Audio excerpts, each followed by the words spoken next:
여러분 안녕하십니까. 추미애 법무부 장관이 국회 법사위에서 코로나 감염 관련해서 동부구치소 사태에 대해서 국민들께 송구하다 이렇게 말했습니다. 정세균 국무총리는 자영업자 어려움을 말하다 말고 울고 말았죠. 정말 힘든 건 바로 자영업자나 취약계층입니다. 이제 사과나 눈물 말고 확실한 방역과 코로나 대책 결과로 보여줘야 할 겁니다. 사사건건 시작합니다.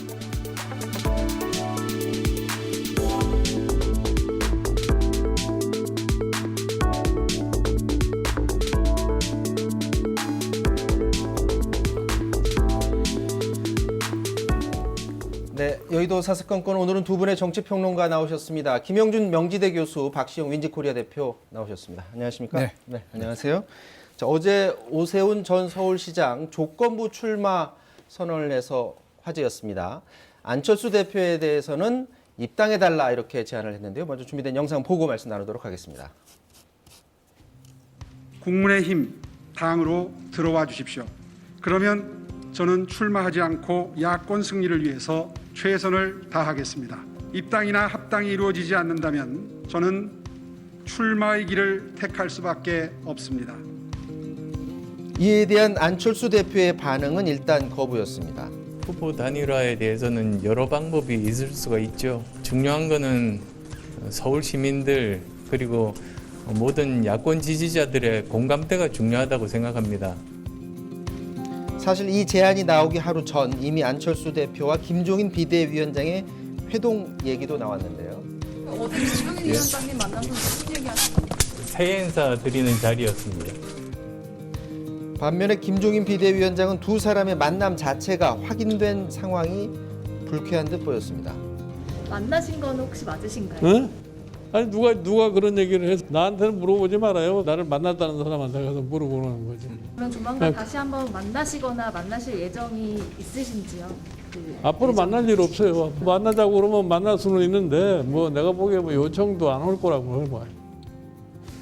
자, 오세훈 전 시장의 발언이 정말 안철수 대표가 들어오길 바라는 마음인지 아니면 정말 조건부 출마 선언을 위한 발언인지 어떻게 보셨습니까? 저는 뭐 고심 끝에 꾀를 낸 게 아닌가. 꾀다. 왜냐하면 지금 선거판이 야당한테 상당히 유리하지 않습니까? 여러 여론조사를 해보면. 네. 그렇기 때문에 보궐선거에 나가고 싶은 마음이 간절할 것이다. 이렇게 좀 보고요. 근데 이제 당 밖에 안철수 대표가 굉장히 지지도가 높고 당 안에는 김종인 위원장이 오세훈 전 시장한테 그렇게 호의적이지 않고 네. 때문에 꾀를 냈다고 이렇게 보는데 왜냐하면 그 안철수 대표가 당 안으로 입당하지 않을 것이다 이렇게 좀 판단한 게 아닌가 그렇게 생각을 해서 회심의 카드를 던졌다 이렇게 보고요. 만약에 안철수 대표가 입당한다 하더라도 그러면 이제 본인 불출마하고 대선 뛰겠다는 거 아닙니까? 네. 중도 세력들이 많이 들어오기 때문에 본인의 어떤 중도 이미지가 좀 있기 때문에 본인의 대선 가도에도 나쁘지 않다.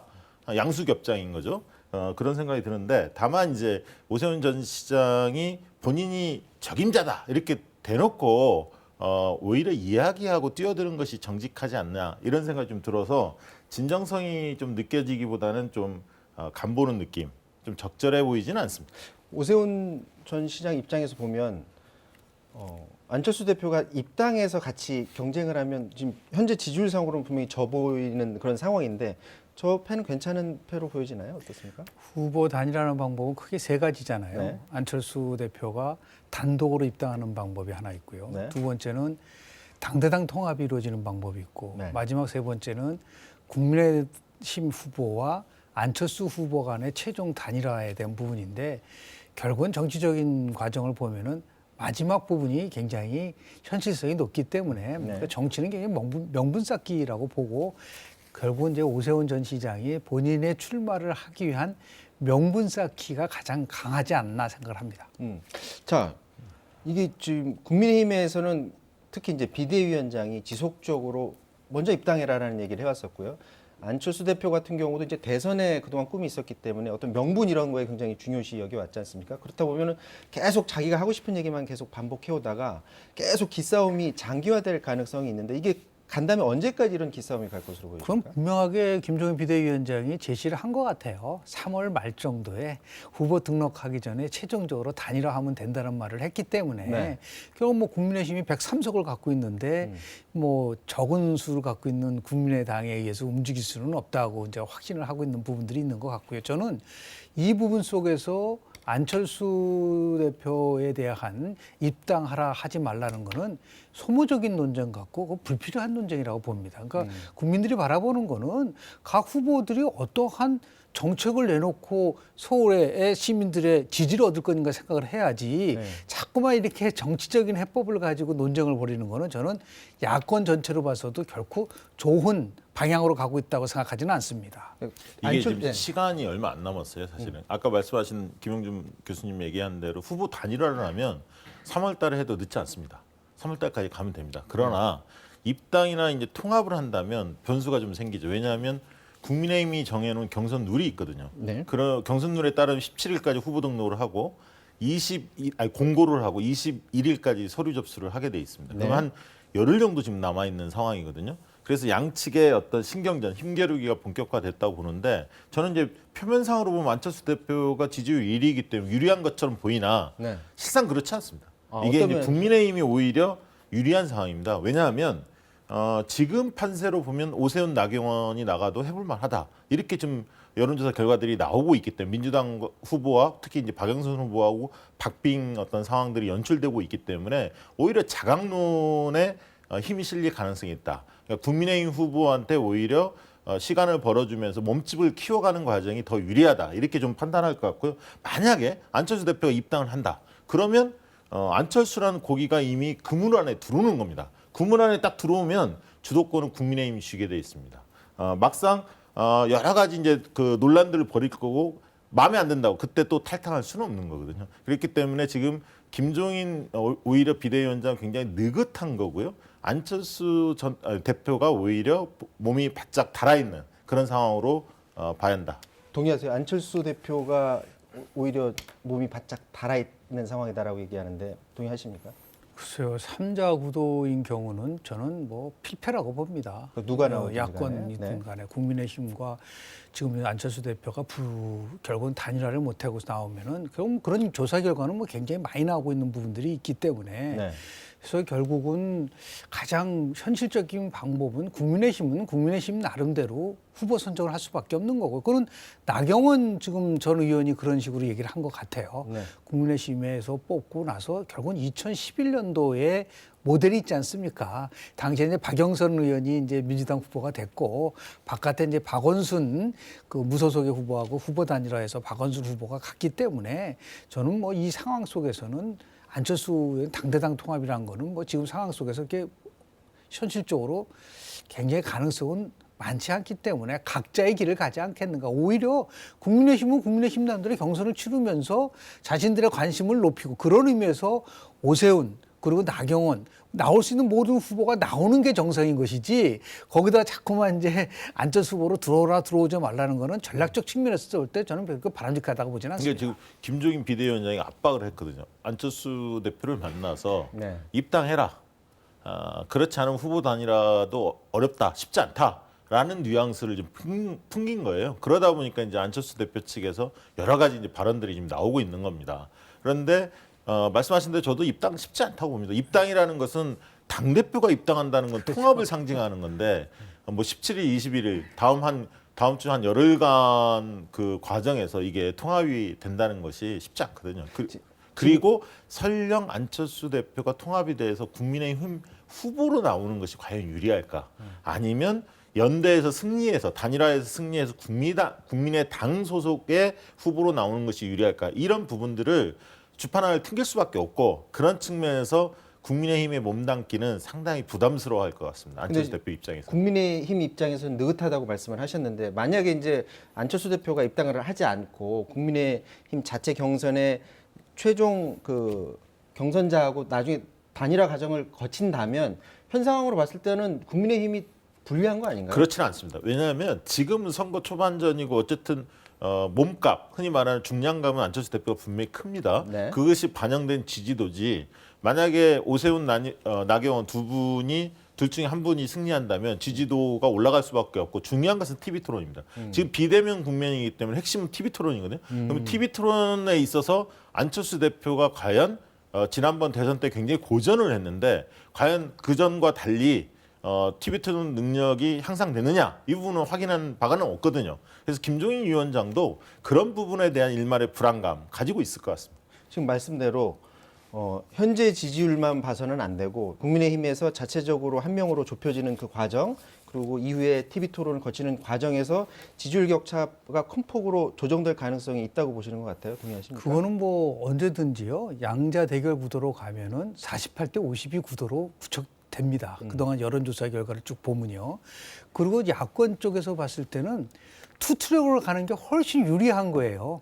국민의힘은 국민의힘 남대로 경선을 하면서 관심을 끌고 바깥에 있는 안철수 후보는 안철수 후보 나름대로의 정책을 얘기해서 관심을 끌다가 막판에 결국 누가 될 것인가라는 관심을 끌어올린다는 측면에서 봤을 때는 결코 제가 볼 때는 뭐 국민의힘이든 국민의당이든 별로 자신들에게 불리하지 않다고 보기 때문에 국민의힘은 국민의힘대로 그리고 안철수 대표는 안철수 대표로 갈 수밖에 없는 구도가 되지 않을까라는 생각을 하고 마지막 최종적인 거는 결국 지금 박 대표님 말씀하신 것처럼 몇 번의 여론조사 또 그리고 또 TV 토론 이걸 거쳐서 결국 윤곽이 잡혀지지 않을까 생각을 합니다. 자, 민주당 얘기도 잠깐 해야 될 것 같아요. 민주당은 뭐 우상호 의원 빼고는 지금 나서질 않고 있는 상황이기 때문에 국민들 관심을 좀 덜 받고 있는 상황입니다. 그런 상황에서 당원 50%, 국민 50% 의견을 물어서 당내 경선을 한다고 하는데 이벤트가 지금 거론되는 사람들 사이에서 지금 이벤트가 없는 상황인데 이게 3월 안에 이벤트가 없는 상황에서도 충분히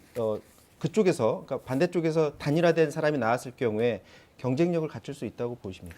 결국은 지금 민주당은 권리당은 50%고 그 국민 50%라고 한다면 외부 인사가 들어오기가 굉장히 어려워요. 네. 재상 후보는 불가능합니다. 그러면은 우상호 의원이라든지 뭐 박영선 장관이라든지 한 사람 정도는 더 나와야 된다. 그 나름대로 그래서 박주민 저는 의원이 왜 이걸 안 나오려고 하는지 이해가 안 가요. 일단은 그래서 3자 구도로 해서 똑같은 나름대로 국민의힘 마찬가지로 여기도 관심을 가져야 되기 때문에 그렇게 해서 나오죠. 지금 25개 구청장 중에서 24곳이 지금 더불어민주당 소속입니다. 그리고 지난 지방선거에서 압도적으로 더불어민주당이 이겼기 때문에 재보궐선거는 투표율이 관건이고 기본 조직을 갖고 있는 세력이 굉장히 유리한 게임이기 때문에 지금 나와 있는 여론조사 결과만 가지고 야당이 유리하다고 본다는 거는 저는 거기에 동의하기 어렵습니다. 굉장히 박빙의 경기가 될 수밖에 없다고 저는 봅니다. 민주당에서 어떤 네. 국민들의 관심을 확 받을 수 있는 그런 요소가 있다면 어떤 게 있나요? 일단은 지금은 이제 우상호 의원만 출마 선언을 했지만 1월 말 안에 이제 박영선 장관 입장 거치를 표명하기로 했기 때문에 저는 결국 뭐 나올 수밖에 없지 않나. 왜냐하면 당이 어려웠기 때문에. 그리고 이제 박주민 의원이 나올지 말지가 이제 관심거리인데 네. 2030 청년층을 확보하기 위해서는 청년층에 어필할 수 있는 박주민 의원이 당의 입장에서 꼭 필요합니다. 그래서 결국은 출마 쪽으로 방향을 잡지 않을까 싶고요. 핵심은 뭐냐면 선거 판세상 결국은 서울시장 선거는 전국 상황과 맞물려서 돌아간다는 겁니다. 때문에 코로나 상황이 어떻게 정리가 되느냐, 그리고 백신 문제, 그리고 부동산 상황 이런 것들, 그리고 또 악재가 언제든지 양당에 나올 수 있습니다. 이번에 예를 들면 국민의힘의 김병욱 의원이 성추행 의혹으로 지금 논란이 커지고 있는데요. 이런 것들이 선거 즈음에 터져 나올 수도 있는 겁니다. 그렇기 때문에 지금으로서는 판세를 속단하기 이르다 그런 생각이 듭니다.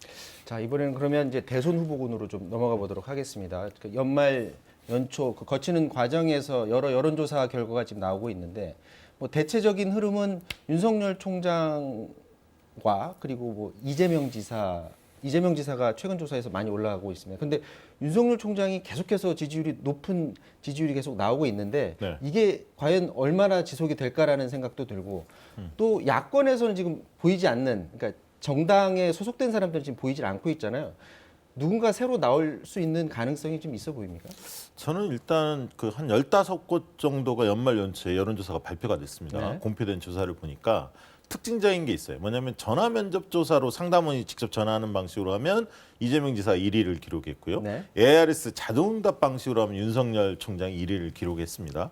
특징적이다라는 측면을 먼저 말씀드리고요. 그만큼 이제 정치 고관여층에서는 보수층들의 결집도가 높다 이렇게 해석이 될 수 있고 정치 저관여층까지 폭넓게 조사하면 이재명 지사가 좀 앞선다. 그러나 이재명, 윤석열 두 분은 상승세고 이낙연 대표는 하락세다. 이런 흐름은 분명히 목도가 되고 있습니다. 윤석열 총장의 지지도 저는 상당 기간 지속될 것 같습니다. 왜냐하면 네. 지금 이제 대장주 역할을 하고 있습니다. 보수 야권에 다른 분들이 위협할 수 있는 현실적인 어떤 힘의 크기 아직 따라잡기는 어렵다 이렇게 좀 보고 있고요. 그리고 현 정권과 맞서는 인물로 포지셔닝하고 있기 때문에 명실상부하게 보수 야권의 후보로 자리매김하고 있고 제3 후보로 나설 가능성 그 입지 또한 좀 쉽지 않다 그렇게 보여집니다. 보수 후보로 갈 것이다 결국은 나온다면. 네, 어떻게 보십니까? 지금 뭐 삼자구도 양상이기 때문에 뭐 이낙연 지금 대표가 약간 뭐 하락세라는 것도 있긴 있지만은 네. 제가 볼 때는 뭐 지금 아주 굉장히 초기적 단계일 수밖에 없는 거고요.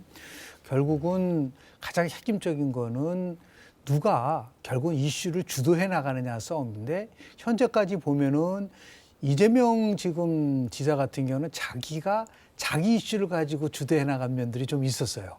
그래서 이제 자생적인 지지다라고 보통 표현을 하는 것이고 윤석열 지금 총장 같은 경우는 본인이 지지도를 끌어올린 게 아니라 외부적인 요인에 의해서 올라온 부분들도 많지 않습니까? 대립하는 과정 속에서 왔기 때문에. 그런데 이제 이낙연 지금 대표 같은 경우는 그런 면에서 이제 아까 좀 방향 전환을 한 것 같아요. 사면론을 제기를 한다든지 여러 가지 제2차 검찰 개혁에 대한 얘기를 한다든지 해서 자기 정치가 다시 얘기해서 이낙연 정치를 이제 선보이는 시간이 왔기 때문에 앞으로 한 1, 2개월 정도에는 또 다른 또는 저는 변동의 요소가 충분히 남아있다고 보는데 보수 야권에서는 뭐 지금 뚜렷한 후보가 나오지 않고 있기 때문에 윤석열 총장에 대한 기대감 또 나와서 뭐 대안부재론 이런 것 때문에 당분간은 지금 같은 삼강 구도가 지속적으로 이렇게 연결될 수 있는 가능성은 저는 있다고 좀 봅니다. 말 나온 김에 이제 최근에 조사된 그 4개 여론조사 기관에서 전국 지표 조사를 했는데 그 결과 잠깐만 보도록 하겠습니다. 이 결과를 보면 이재명 지사가 독보적으로 높아요. 지금 적합도에서 24%를 받았고 그런데 이낙연 민주당 대표 같은 경우에 뭐 사면론 나오기 전에도 좀 하락 추세가 보였었는데 지금 눈에 띄게 지금 떨어져 있습니다. 저 상황이 뭐 여러 가지 이유가 있겠지만 사면론이 결정적인 영향을 줬을까요? 사면론도 저는 있다고 보기보다는 실제로는 그동안에 당 대표와 당 대권 후보라는 두 가지의 자기의 임무가 있었어요. 네. 그런데 이낙연 대표는 아주 냉정하게 얘기하면 당 대권으로서의 행보를 한 게 아니에요. 네. 자기 책임을 다하면서 당 대표의 역할을 한 거죠. 마치 당 대표를 하면서 대권고를 하면은 자기는 직무유기라고 판단했던 부분들이 있는 것이기 때문에 굉장히 어떤 면에서 보면 정직하게 자기는 당 대표 역할을 한 것이 오히려 자신의 이러한 이슈를 주도할 수 있는 기회를 상실했던 부분들이 있었기 때문에 저런 현상이 나오다가 사면론이라는 것 때문에 이게 다시 한번 이제 조금 출렁거리가 있는데요. 저는 그 사면론이 꼭 이낙연 대표한테 불리하다고는 생각하지는 않아요. 아, 그래요? 그렇습니다. 대통령이 지금 통합을 얘기를 하고 있고 사면론의 핵심은 통합이기 때문에 결국은 대통령이 생각하는 생각과 이낙연 지금 대표가 생각하는 가치는 맞물려서 돌아간다고 한다면 언제든지 이거는 반전할 수 있는 요소가 있기 때문에 지금 현재 나와 있는 조사 결과만 보고 이낙연 대표는 하락이기 때문에 힘들다라고 단정 짓기는 저는 어렵다고 봅니다. 사면론 발언이 불리하지는 않다라는 말씀. 저는 불리하다고 보는데요. 일단 저 조사는 휴대폰 가상번호, 즉 안심번호를 이용한 전화 면접 조사입니다. 네. 아까 전화 면접 조사에서는 이재명 지사가 높게 나온다고 이야기를 드렸는데요. 실제로 이제 휴대폰 가상번호 조사가 상대적으로 신뢰도가 좀 높습니다. 그 점은 좀 감안해야 할 것 같고 이낙연 대표의 지지율 하락은 저는 세 가지 원인으로 보는데 당 대표이기 때문에 당 지지율과 좀 연동돼 있습니다. 민주당 지지율이 지금 안 좋습니다. 당 대표 지지율이 좋을 리가 없죠. 네. 첫 번째 그거고 두 번째는 리더십이 좀 확고하게 서 있지 못하다 이런 이미지를 좀 주는 것 같습니다. 그리고 세 번째는 이번 사면론이 좀 결정타했다. 저는 그렇게 보는데 왜냐하면 조사를 해보면 민주당 지지층의 한 10명 중 7명은 반대를 하고 있고 특히 이번 조사를 보면 호남에서 흔들렸습니다. 이낙연 지지가 가장 지지 기반이 공고했던 게 호남이었는데 호남이 흔들리면서 이재명 지사 때 민주당 지지층에서 첫 번째 역전이 됐습니다. 그동안 이낙연 대표가 늘 민주당 지지층에서는 높았는데 와. 이번에 역전이 네. 됐습니다. 그만큼 사면론의 후폭풍이 지금 큰 상황이다 이렇게 보여집니다. 사면론에 대한 평가는 지금 두 분이 엇갈리셨는데 국민들이 그 사면론에 대해서는 어떻게 생각하는지 한번 볼 필요가 있을 것 같습니다. 최근에 조사된 여론조사 결과를 보면 그 전직 대통령 사면 발언에 대해서 공감하지 않는다가 58%, 훨씬 더 높게 지금 나온 상황인데 지금 이 시점에서 그러니까 전직 대통령을 사면함으로 해서 국민 통합이 과연 이루어질까 안 이루어질까 국민들은 이게 왜 갑자기 이런 발언을 왜 하는 거지 이런 생각을 많이 하는 거 아닐까요? 이게 충정은 이해는 합니다. 저는 왜냐하면 국론이 너무 분열되어 있기 때문에 지금 방역이라든가 여러 어려움을 극복하기 위해서는 좀 통합이 필요하다. 간극을 좀 좁히자 진영 간의 갈등을 이런 취지에서 말씀하신 것 같고 본인의 신념 같아요. 말실수는 아닌 것 같고요. 그러나 이제 사면은 전제 조건이 따라붙어야 하는 거 아닙니까? 적어도 전직 대통령들의 사과, 진정 어린 반성이 좀 전제돼야 하고 국민 공감대, 국민들이 마음을 열어줘야 가능한 겁니다. 물론 그리고 더더욱이나 사면은 대통령의 권한입니다. 당대표가 먼저 나서는 것이 적절치 않았다. 저는 그렇게 생각합니다. 저 화두를 던졌는데 지금 국민들은 저렇게 생각할지 모르지만 계속 저걸 얘기하다 보면 국민들이 생각이 바뀔 수도 있어요. 저는 뭐 왜냐하면 2017년도 대통령 선거 때 시대 정신은 공정이었었고요. 네. 2022년도 대통령 선거 때 시대 정신은 저는 통합이라고 봅니다. 그리고 지금 이낙연 대표의 지지율은 지난 사면론이 나오기 전하고 지금하고 크게 차이는 없어요. 약 10%대에서 있다는 부분들이 있고요. 그래서 만약에요, 지금 문재인 대통령이 신년 이제 기자회견이라든지 다른 방식을 통해서 일단 통합에 대한 것을 물꼬를 튼다고 한다면 언제든지 그 다음에는 대통령을 지지하는 측에서 그 부분을 가지고 부정할 수는 없는 거라고 보고 있기 때문에 결국은 대통령 선거에서는 국민들이 지금은 물론 이 부분에서 반감도 클 수 있겠지만 제가 왜 이 부분에 관심을 갖냐면 대통령은 집권 5년 차에서 가장 중요한 정책적인 변화 중에서 기조 변화를 지금 강조하고 있는 겁니다. 근데 그동안의 기조 변화의 가장 핵심은 뭐냐면 협치는 굉장히 축소됐는데 반해서 통합이 약화됐는데 이거를 한번 바꾸겠다라는 대통령 정책 기조와 맞물려서 돌아가고 있기 때문에 꼭 앞으로 시간이 흐르면서 꼭 이것이 불리하게 작용되지는 않을 수도 저는 있다는 한마디만 겁니다. 보태면 네. 교수님하고 견해가 다른 게 딱 하나 있는데 이 부분에 있어서 시대 정신에 대해서 생각이 조금 다릅니다. 교수님이 통합 쪽을 말씀 주셨고요. 저는 통합 쪽보다는 여전히 정의 쪽이다 이렇게 보고 있고 통합이 좌우의 통합이 아니라 상하의 통합이다. 그러니까 계층 결국 간. 뭐냐면 계층 간의 통합, 즉 함께 살자 이 정신이 굉장히 시대 정신으로 갈 가능성이 있고 여전히 공정과 정의의 가치가 중요하게 바라볼 것 같습니다. 그러니까 전직 대통령 사면해 주는 건 사실은 뭐 계층 간을 통합할 수 있는 좌우의 요소는 아니라 문제로 이거죠. 보면, 예. 자, 근데 지금 뭐 국민들도 다 마찬가지일 테죠. 대통령이 과연 무슨 생각을 하고 있을까라는 그런 게 궁금합니다. 곧 뭐 신년 기자회견도 한다고 하는데 거기서 과연 입장을 내놓을지 이것도 굉장히 궁금하고 지금 일각에서는 뭐 분리사면론 얘기도 나와요. 네. 그런 부분까지 통합적으로 대통령이 고민을 하고 있을까요? 저는 이제 분리사면론은 언론이 만들어낸 프레임이다 이렇게 봅니다. 왜냐하면 그건 뭐 누가 얘기했다는 근거도 없거든요. 갑자기 뚝 튀어나왔습니다. 그 얘기는 결국 저는 언론이 사면론을 좀 띄우기 위해서 부채질하는 부채질하는 의도된 표현이 아닌가 이렇게 보고요. 대통령이 굉장히 원칙주의자입니다. 그러니까 결국 저는 14일 날 이제 판결이 이루어지면 그 다음 주 정도에 뭐 기자회견을 통해서 사면론에 대해서 입장을 밝힐 것 같은데요. 예상대로 본다면 네. 저는 사과와 반성이 전제되지 않은 그리고 국민이 마음을 열지 않은 상태 속에서 사면을 받아들이기는 대통령이 어렵지 않을까 그런 생각이 듭니다. 대통령 입장 밝히겠죠? 어떻습니까? 저는 일정한 방향성을 제시할 거라고 봅니다.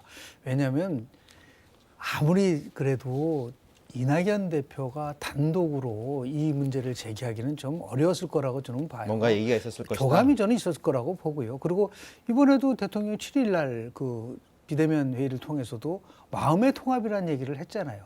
계층 간의 통합도 좋지만은 여하튼 간에 우리가 지금 양극단에 나름대로 이 정치 양극화를 좀 해소하겠다라는 마음이 있고 그거를 전환시켜야지만이 대통령의 마지막 집권 5년 차를 잘 지낼 수 있다는 생각을 하고 있기 때문에 저는 어느 정도 일정한 방향성을 제시할 가능성이 어느 정도 있지 않나 생각을 합니다.